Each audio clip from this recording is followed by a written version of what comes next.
Hi, I'm Peter Melman, and I'll be reading from my first collection called Mandela Was Late.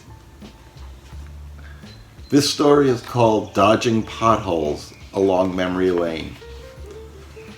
On trips back to New York, I visit a street sign outside my old apartment on East 63rd Street. Unnecessary noise prohibited. It's my sign, my permanent, whatever that means, contribution, whatever that means, to the city of New York. Ex-New Yorkers invest lots of emotion in inanimate objects, so I never feel overly demented staring at a sign no one else notices. I once met a man who on business trips to the city makes a detour to a hydrant near Carl Schurz Park, a spot where a dancer once said she couldn't live without him.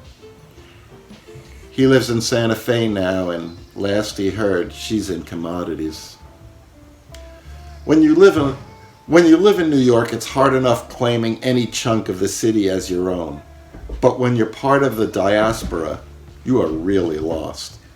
You're among, it must be thousands of people walking around who once lived here, but for some reason, love, ambition, allergies, moved away. And now, on your couple of trips back per year, you're in this nether demographic. Not quite tourist, not quite resident.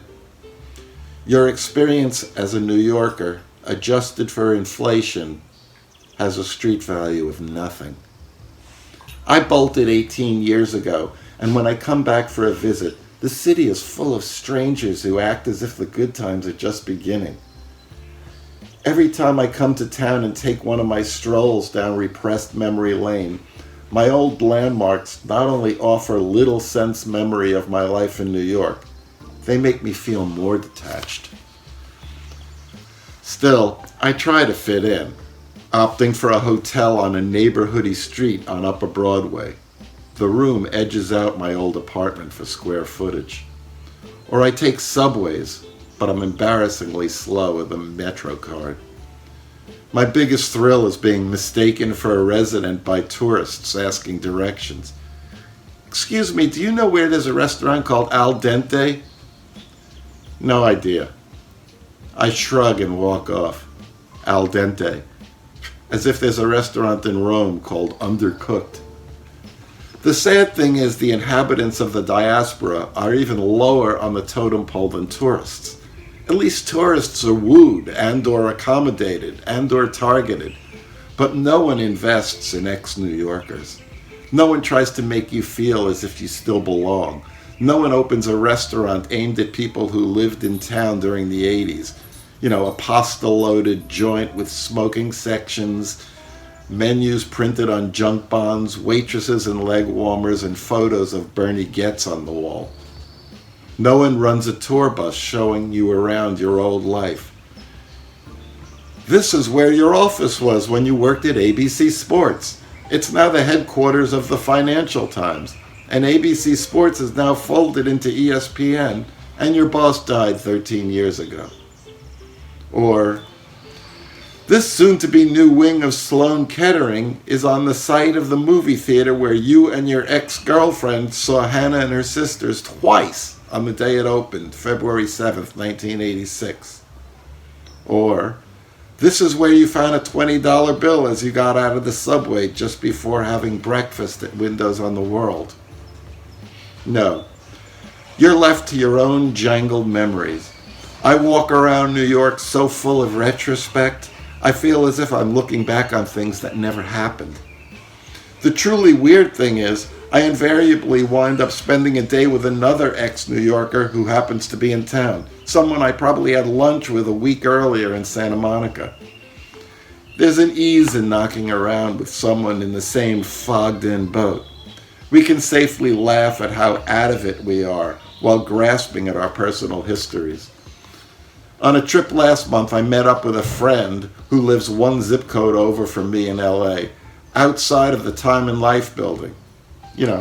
6th Avenue and 50 whatever. As it was summer, we didn't even have the benefit of looking more tanned and healthy than everyone else. Walking toward Madison Avenue, I flipped back to 1983 and recounted walking past the Hotel Elysee, not 2 minutes after hearing that Tennessee Williams had died there. My friend remembered that day as if it were, well, maybe the day before yesterday. Are you sure it was the Elysee and not the Warwick? I was sure. He wasn't. It became such a point of ex-New Yorker pride, we considered going to the Elysee to ask. Surely so notable a death would be a big selling point for the hotel. But instead of making a potentially touristy inquiry, we retreated back to our Hollywood selves, guessing that if Williams were alive and living in LA now, Paramount would have him rewriting Suddenly Last Samurai.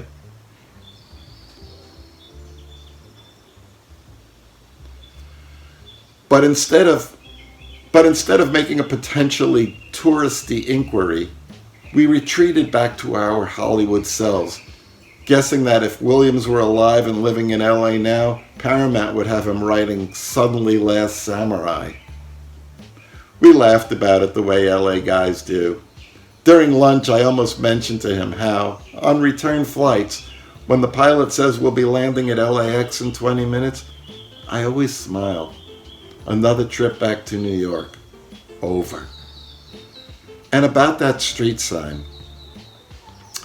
When I lived in New York, my apartment was on the ground floor, and the honking cars piling into the city from the Queensboro Bridge and converging into other cars trying to get out of the city made so much noise that friends would ask me why I was calling them from a phone booth.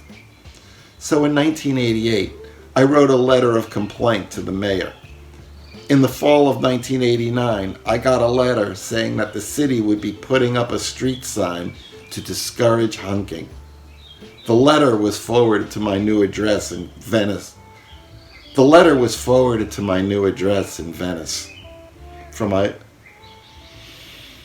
In the fall of 1989, I got a letter saying that the city would be putting up a street sign to discourage honking. The letter was forwarded to my new address in Venice, California, from my old post office on 70th Street. That post office is still there, but my old zip code has changed.